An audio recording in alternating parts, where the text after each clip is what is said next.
E aí, meu povo, tudo bem com vocês? Sejam muito bem-vindos a mais um conteúdo aqui do nosso momento de aprendizado aqui no YouTube. Eu tenho certeza que o conteúdo de hoje vai transformar a sua mente.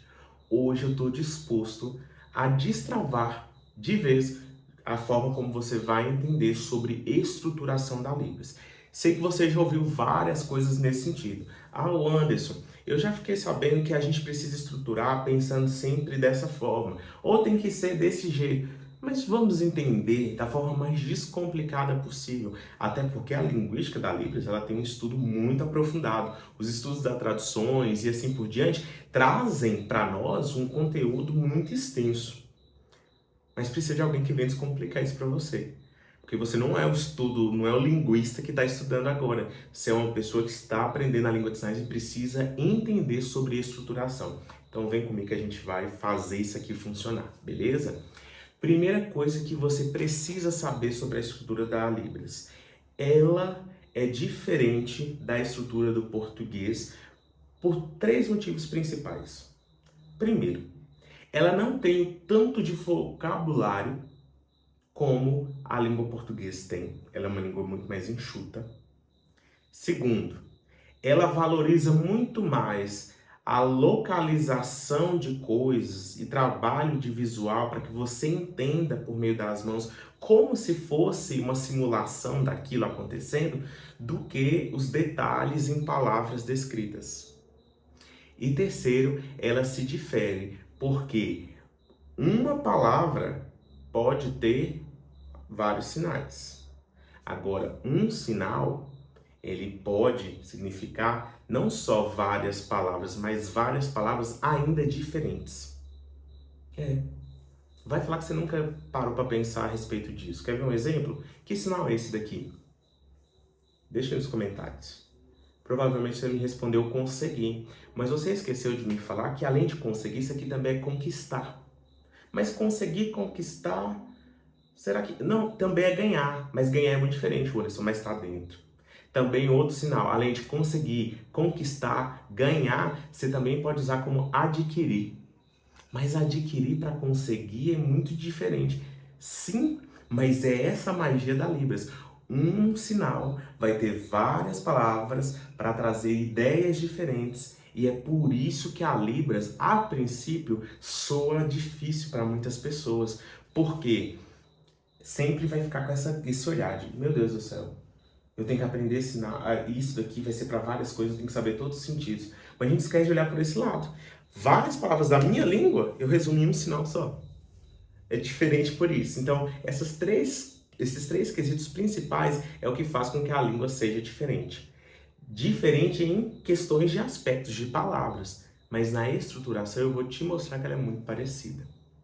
Nós temos outros três conceitos muito importantes que a língua portuguesa traz, da qual a língua de sinais usou e foi emprestado e consegue aplicar perfeitamente. É o tal do sujeito, verbo e objeto. O que é isso? Dentro da estrutura, da sintaxe, o tema que estuda a estrutura da língua de sinais é a sintaxe, e assim também dentro da língua portuguesa, a sintaxe está preocupada em entender como se fosse a ideia de início, meio e fim. E aí ele dá esse nome de sujeito, verbo e objeto. Como assim, Anderson? O que é o sujeito? É a pessoa que faz. É a pessoa responsável diretamente pela ação. Certo? Então tá. Deixa anotado isso aí. O verbo é a ação em si. É o que está acontecendo. E o que é o objeto? É o complemento para dar mais sentido ao verbo. É isso. Então, o sujeito é quem faz. O verbo é a ação em si. E o objeto é a complementação do verbo. Ou seja, tudo está girando mais em torno de quem? Do verbo. Vou dar exemplos práticos para vocês. Porque só falar esses negócios não vai resolver tanto, né? Ó, quando eu falo para você bem assim, ó, eu comi chocolate. Quem é o sujeito? Quem é que fez a ação? Eu. Qual que é a ação em si? Que é o verbo? Comi. E qual que é a complementação? Comeu o quê? Eu comi chocolate. Opa, então eu tenho uma estrutura de S, que é sujeito, O, Perdão, S de sujeito, V de verbo e O de objeto. S, eu, O, V, comer e o O, então é chocolate, certo? Sujeito, verbo, objeto. Vamos pegar outros exemplos, né? Minha sinalização está lenta demais. Ixi, o Anderson, e agora? Minha sinalização.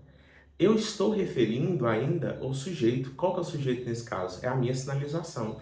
Então, a minha sinalização, que é o sujeito, está demorando, ou está lenta, né, no caso. E aí eu vou falar, está lenta. Está lenta vai ser o meu verbo principal. Então, ó, lenta, demorar, tá bom? Lenta demais é o complemento, é a continuação. Então, demais. Então, minha sinalização está lenta demais. Vamos entender um pouco mais ainda, trazendo mais especificamente para o nosso contexto. Quando eu falo bem assim, ó, você está bem? E aí eu já vou começar a explicar algumas coisas muito importantes para você. Quem é a pessoa que está, é o foco principal, o sujeito? É o você. Então, você. Estar é o verbo. Mas tem sinal para estar?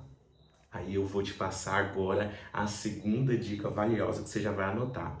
Verbos como ser, estar, ficar, permanecer, eu não interpreto na língua de sinais. O que é o verbo ser? Eu sou, você é, ele é, nós somos. Isso é o verbo ser. Nenhuma dessas é interpretada. Estar, então, é eu estou, eu estarei, eu estive, você está, você esteve, você estará. O bom, gente, é que esses verbos, tanto no presente, passado e futuro, como em várias conjugações do verbo, ou seja, eu, você, nós, eles, elas, independente disso, eu não vou interpretar isso na língua de sinais. Essa é a coisa que mais vai te deixar leve. Anderson, mas o que eu vou fazer então nesses casos? Relaxa, que a estrutura da Libra já pensou em tudo isso. Mas vamos continuar. Ser, estar, permanecer. Eu permaneço angustiado, eu permaneci triste, eu permaneço pensando em você. Quando tem esse verbo de permanecer, ele não vai ser interpretado também, certo? E o ficar nesse caso? Eu fico meio assim sem você. Eu fiquei triste sem ela. Eu fiquei imaginando nós dois. Essas expressões do ficar aí, elas não interpretam. Por quê, gente? Porque essas 4 palavrinhas, elas estão exercendo uma coisa que a gente chama de verbo de ligação. Ou seja, ele só liga o sujeito ao objeto. Só isso. Porque o verbo de ligação mesmo, ele não vai ter ação direta aqui na língua portuguesa. Na língua de sinais também. Então vamos analisar uma coisa muito importante. Já que a língua de sinais não tem isso, como é que ela consegue substituir? Se eu quero falar assim, você está linda hoje, como é que eu sinalizo isso? Você, linda, hoje. Ué, Anderson, mas não tem um está? Não. Não, eu sou muito inteligente. Muito inteligente. Mas não tem um sou? Não. Eu permaneço sozinho aqui em casa. Eu permaneço sozinho aqui em casa. Nós não precisamos interpretar. A estrutura da Libra já me permite diretamente subentender essa palavra dentro da estrutura. Que a princípio pode parecer loucura pra gente, mas depois fica claro na nossa mente. Então, a partir disso, meus queridos, a gente entende que nós não vamos interpretar quando nós tivermos esses 4 tipos de verbos, quando eles exercerem essa função de verbo de ligação. Fechou? Tranquilo? Só para dar uma aliviada na gente. Então, pessoal, voltando à questão da estrutura, nesse caso, a gente interpretaria apenas o sujeito e o objeto. Por exemplo, você está bem hoje? Então seria o seguinte, ó, você bem hoje? Simples. E aí, o que agora, né, como uma terceira dica, o que eu preciso te explicar? A gente vai brincar com isso. Sabe por quê? Quando eu uso a expressão, vou pegar uma nova frase aqui só para vocês sentirem mais ou menos o clima, tá bom? Sua casa queimou ontem o dia todo. Então vamos lá então, vamos para a sinalização, ó. Sua casa queimou ontem o dia todo. Uma frase bem absurda, mas só para vocês entenderem. Qual que é o sujeito, gente? Você consegue identificar? Sua casa. Muito bem. Qual que é o verbo? Queimar. Queimou. E o que é o complemento? Ontem, o dia todo. O dia todo. Então, diante disso daí, vai ficar mais claro uma coisa para a gente entender. A língua de sinais, assim como na língua portuguesa, me permite brincar com essa estrutura e mudar as ordens. Como assim, Anderson? Eu tenho aqui nessa frase que eu montei, sujeito, verbo e objeto, nessa ordem. Mas e se de repente eu trabalhasse com uma segunda opção, que é sujeito, objeto, eu vou colocar aqui, e o verbo eu vou trazer para cá. Vai ficar sujeito, objeto e verbo. Como é que ficaria isso? Vamos lá então? Qual que é o sujeito? Sua casa. Qual que era o objeto mesmo? Ontem, o dia todo, queimou. É o verbo no final. Anderson, eu posso usar essa estrutura? Pode, pode. Então, SOV. Dá para usar? Sim, dá. Vamos então para uma outra? Vamos brincar um pouco mais? E se eu colocasse, por exemplo, O, S e V? Será que daria certo? Vamos ver? Ontem, qual que é o O? Ontem, o dia todo, S. Sua casa e o verbo queimou. O, S, V. Olha para você ver que bacana. Nós tivemos a primeira estrutura que é SVO, que é a padrãozona. Tá aqui, ó. SVO. Aí logo abaixo veio SOV, eu troquei esses dois aqui. Logo depois eu brinquei por último com você com OSV. OSV. E se eu fizesse, por exemplo, Anderson, OVS, daria certo? Vamos ver? Olha para você ver. A gente vai testando. Eu quero que você vai testando comigo pra gente entender um pouco da linguística. OVS, que você quer, né? Tá bom. Então, vai lá então. Ontem, o dia todo, queimou sua casa. Deu certo? Mais ou menos. Não ficou tão legal, não. Você percebeu? Sabe por quê? Ele falou que ontem, o dia todo, queimou sua casa. O que queimou sua casa? Queimou sua casa. Ok, mas o que aconteceu? A frase não fez sentido. Porque você falou que ontem o dia todo queimou sua casa. Aí seria uma pergunta que o Surya ia fazer para você. Quem foi que queimou sua casa? Você entende como é que ficou sem sentido? Então é por isso que essa estruturazinha, ela já não é tão legal. Ela vai funcionar em um ou outro contexto, mas no geral ela não fica legal. Quer ver? Por exemplo, eu amo você. Na primeira estrutura é eu amo você.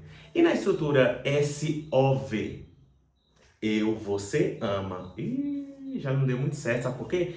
Eu e você amamos. Aí o surdo vai te perguntar, ama quem? Você e ele, ama quem? Ah, não, eu amo. Ah, tá, você ama ele. Não é que você e eu amamos alguém. Você entendeu? Mudou um pouco a estrutura já. A gente precisa entender que exige um pouco mais da gente. Então, a gente precisa sempre analisar. Quer ter segurança nisso? Presta atenção. Eu preciso ter na minha mente. A estrutura padrão, ela é garantida. Assim como no português, que eu também uso na Libras. SVO. Pronto. Padrão. Nós que somos intérpretes, que atuamos naquela velocidade da luz para traduzir na hora, a melhor estrutura que nos garante maior segurança é a SVO. Em alguns momentos nós podemos usar OSV ou então SOV. A gente tem segurança nessas três. De resto, a gente tende a ficar com a cabeça bem com o cabelo totalmente espetado porque exige mais da gente. Agora eu tenho muitas outras dicas para te dar, mas eu vou deixar para o vídeo de amanhã, para você vir conferir comigo, ainda mais na prática, como que a gente pode estruturar mais sobre esses textos e entender de vez essa gramática da língua de sinais. E aí, você tá animado para vir comigo? Te aguardo, viu? Te aguardo amanhã aqui no YouTube para a gente garantir mais esse conteúdo.